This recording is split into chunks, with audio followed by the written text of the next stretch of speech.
Welcome to the Abundant Vision Fundraising Podcast. Whether you are a seasoned professional or a first-time fundraiser, we have the advice you need to take your next step toward major gift mastery. I'm your host, Tom Dauber, President of Abundant Vision Philanthropic Consulting. Welcome back to the Abundant Vision Fundraising Podcast. Today's episode is a little different, and I'm really glad to bring it to you. Recently, I had the opportunity to present a continuing education webinar for Brady Ware, one of the leading accounting firms serving nonprofits across the country. They graciously allowed me to republish the recording here so that you can benefit from it as well. I want to extend a sincere thank you to the entire Brady Ware team for the invitation to speak and for giving permission to share this session with you. Their commitment to strengthening nonprofit leadership and financial clarity is the kind of partnership our sector needs more of. Now, the original presentation was delivered as a single webinar, but for this podcast, I'm breaking it into a three-part series so that you can listen in shorter, more focused segments. Across these 3 episodes, you'll hear us explore what it means to fundraise with confidence, not just in terms of tactics, but in the deeper inner work that shapes how we show up with donors. In this series, you'll hear me share personal stories from my own background, including how my own childhood shaped my fears around asking, and how I learned to root myself in mission instead of insecurity. We'll talk about the shift from scarcity to abundance, the power of clear, compelling vision, and the unique role CEOs and executive leaders play in major gift fundraising. We'll also look at the value of coaching, structure, and weekly rhythms that keep you moving forward instead of drifting. Now, you'll notice that the webinar includes several reflection moments. If you're driving or out on a walk, just make a mental note of the questions. But if you're in a place where you can write, I'd encourage you to grab a pen. Those prompts are designed to help you connect this content to your own story, which is where the real growth happens. My hope is that this 3-part series will encourage you, stretch you, and help you take that next step towards confident, joyful asking that opens doors for your mission and the people you serve. With that, let's jump into part 1 of this Brady Ware webinar replay.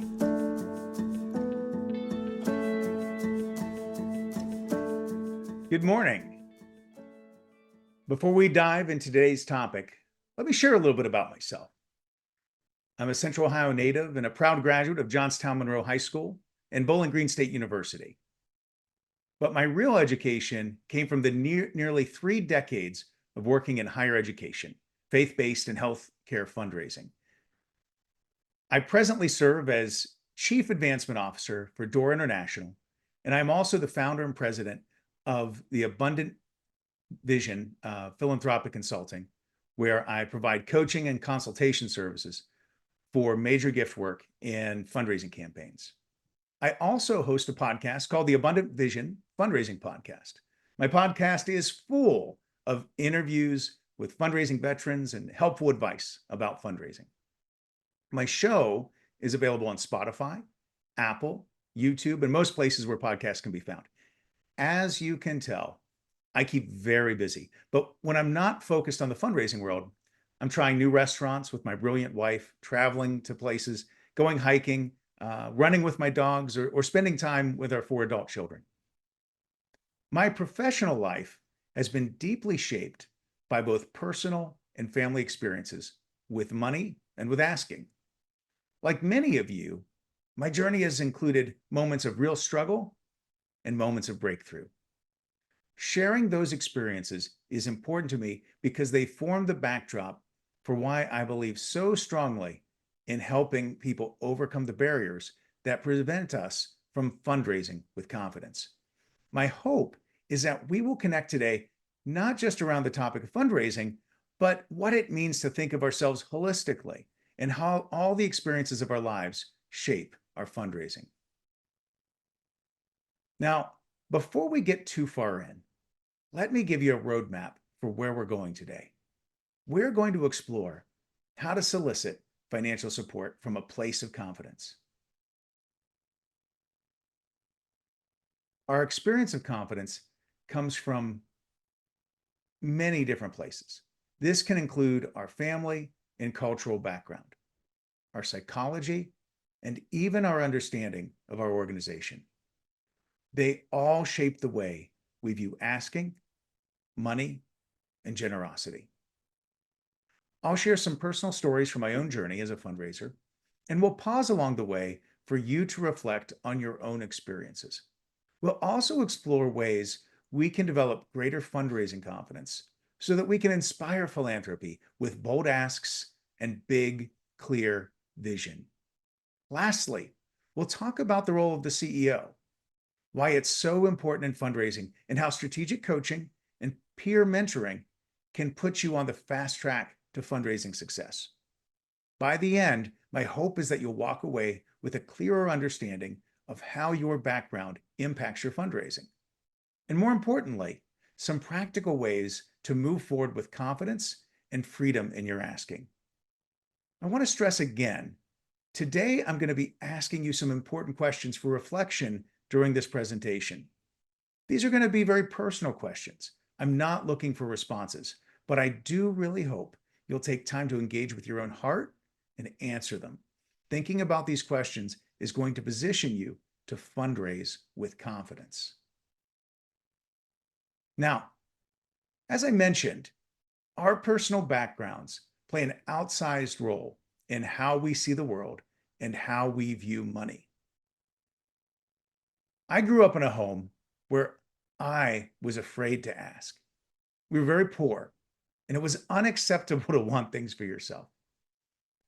One time when I was in sixth grade, I saw a brand new Nintendo game cartridge in the back of a car, still in its plastic wrap and everything.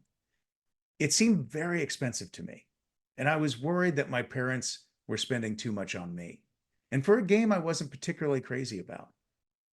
I tried to explain this to them in hopes of saving the money, and I got grounded for a month for presuming that the video game was for me. Now, for me, this was one of those moments that shaped my psyche and the way I saw the world. My personal background, my family history, taught me that I should hide my needs and to be very careful if I was going to express them.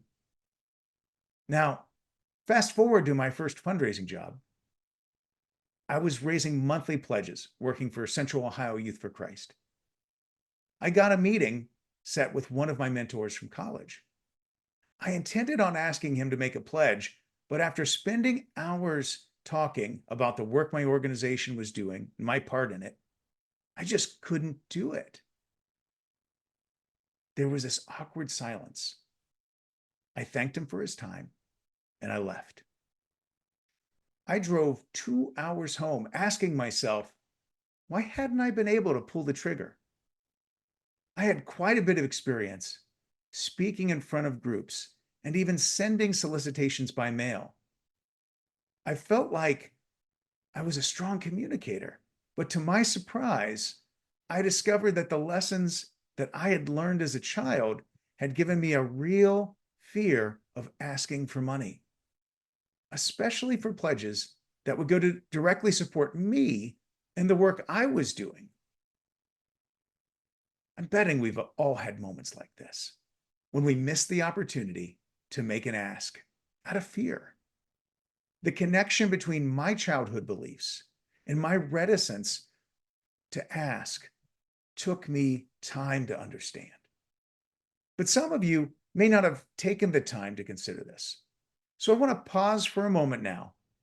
And I'd like for you to either take out a piece of paper or if you're on your computer, which I guess all of you are, to pop out, a word processor or something and just write an answer to this next question just for a few seconds. Take a moment to think back to your own first fundraising ask, or even when you asked for something as a child. How did your family, your community, or your culture shape what it meant to ask? Was asking bold, or rude, or honorable? For me, understanding that I had some baggage to deal with was the first step towards overcoming my fear of asking. So, how did I do this? One thing I learned was to center myself in the good work my organization was doing rather than my own self perception. What do I mean by this? Well, in my case, I had some insecurities about my self worth. But one way I found to get around it was to just take that off the board entirely. I had to remind myself before every solicitation that my work wasn't about me and my value. It's about the value of the mission, the value of the impact, and the value of the people we were trying to help. So if you're struggling with fears of rejection or other anxieties about how you'll be received as a fundraiser, I'd encourage you to ask yourself some questions. Is the mission of my organization a good one? Do I really believe in it? Is it worth supporting? Will people feel good knowing they've helped this cause? Now, I'm hoping that all of you are working for organizations that you really believe in and really want to see succeed. If not, that's a CE presentation for another time. But if you can answer these questions affirmatively and have a clear understanding of why you feel those ways, then you too can remind yourself before each solicitation of the truth of your situation. This ask isn't about you or your emotional baggage. This ask is about your mission and making a difference in the world. This can really be transformational. So as I did that over and over and over again, I ultimately was able to develop a real comfort level with asking people directly for support. And that's one of those things that tends to snowball. The more support you solicit, the more confidence you gain, and the more people you ask. And it just builds on itself from there. Another reflection question for us. Now I'd like for you to write down one sentence about why your organization's mission matters to you personally. So, I spent 8 years in that fundraising context, asking individuals for monthly pledges and making essentially minimum wage doing it. I was broke, desperately broke. During those years, I got married, had a child, and even had a second on the way, and we were a one-income family. Even with the help of WIC, we just couldn't keep food on the table. The one thing that kept us fed was some friends who volunteered for a local food pantry.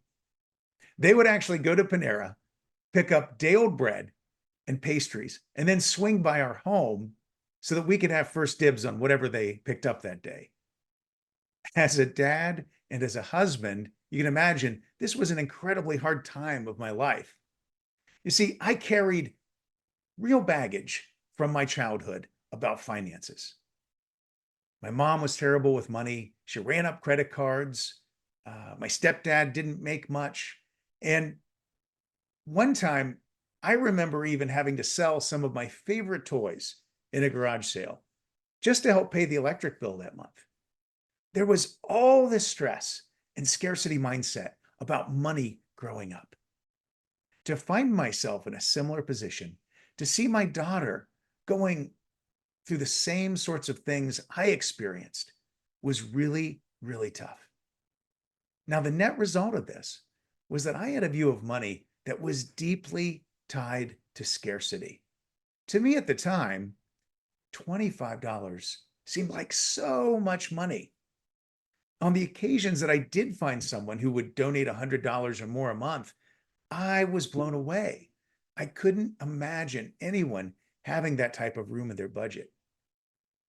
Even when I was rooting myself in the importance of my organizational mission and was willing to make the ask, it was hard for me to really believe that there were people who could afford to give more than $100 a month. And so I never asked for more than that. Another question for you. Think of a time when your financial situation or your family's or community's made it hard to imagine soliciting larger gifts. What limiting beliefs came from that experience? Well, when I finally left Youth for Christ and began working for The Ohio State University, I hope my friends in the audience from Georgia will forgive me for that reference. But my scarcity mindset very quickly presented a barrier that I couldn't avoid dealing with. I had been used to soliciting donors for $25. Now I needed to become comfortable with soliciting donors for $25,000. My chief development officer did something brilliant to help me. I'd been cultivating a particular donor to death. We had met 3 to 4 times too many, in part because I was fearful of bringing the conversation to a head. I needed $100,000 to fund this program that this donor was interested in seeing the college start. But I could tell from our interactions that it was unlikely that he was going to give anything at all. He was the sort that viewed his wisdom and guidance as all the gift anyone could need. So my boss sits me down and tells me, "You are going to ask Dr. Smith for $100,000 at your next meeting. You've done the work, you've identified his interests, you've built the relationship. Now go do it." So I drove an hour to have lunch with him and his assistant. And we walked through the project. And just as we got to the end, where I had prepared to say something brilliant like, "Dr. Smith, you've been so helpful in guiding the college to help us create an actionable plan for alumni mentoring to help our students. But we don't have the budget to fund all of it. Would you be willing to pledge $100,000 to help us bring this program to fruition?" Sounds great, right? Only that's not what came out. Instead, that last part sounded something like this: "Would you be willing to help pledge $100,000? It was awful. He, of course, declined. And once again, I had a long drive home to reflect on why I had such a hard time talking about giving. Now,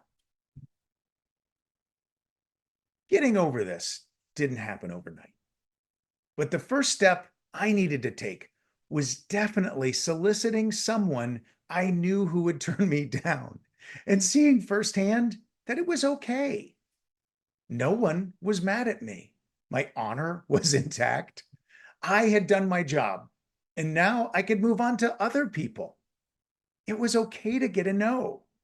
In fact, I eventually came to realize that the quicker I could get to know, the more efficiently I could do my job. This helped me have the courage to keep asking.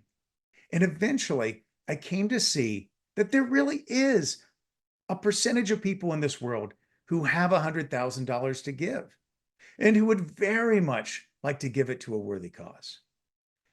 Now, the more I interacted with these people, I began to develop a real belief in philanthropy and the understanding that there is no lack of money in the world. There's only a lack of vision. This helped move me from having a scarcity mindset to having what I call, and what many other people call, an abundance mindset.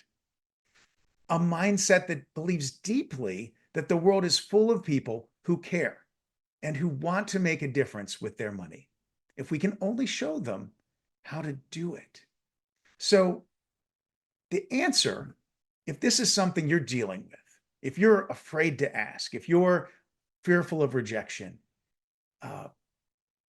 it's the answer is practice, a lot of practice. So today, I could sit down with anyone and fearlessly explore with them if a 6-figure or even 7-figure gift to a particular cause might make sense to them. What's the difference? Today, I understand that any potential gift isn't a statement about who I am, for good or bad. If they give, it's not because I'm a good person. It's not because I'm worthy of their gift. And it's not a statement about their approval of me. It's because of the cause. It's because of the impact. It's because of the mission. Furthermore, I now understand that it's unwise to project my experiences of wealth and money on other people. If I do, I'm bound to get it wrong. My job isn't to assume anything for a prospective donor. My job is to ask good questions, to listen carefully so that I can come to an accurate understanding of what an individual is thinking about philanthropy, rather than being afraid of discovering someone doesn't have donative intent or major gift capacity.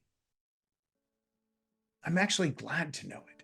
It saves so much time. I can bless and release that relationship and move on to other people who may be in a different place. That's all the time we have today, but be sure to tune in next week to hear the next part of this exciting conversation. Now, if you've enjoyed this podcast, please be sure to subscribe and give us a 5-star rating on your podcast provider. I'm your host, Tom Dauber. Thank you for joining me as we journey together towards major gift mastery on the Abundant Vision Fundraising Podcast.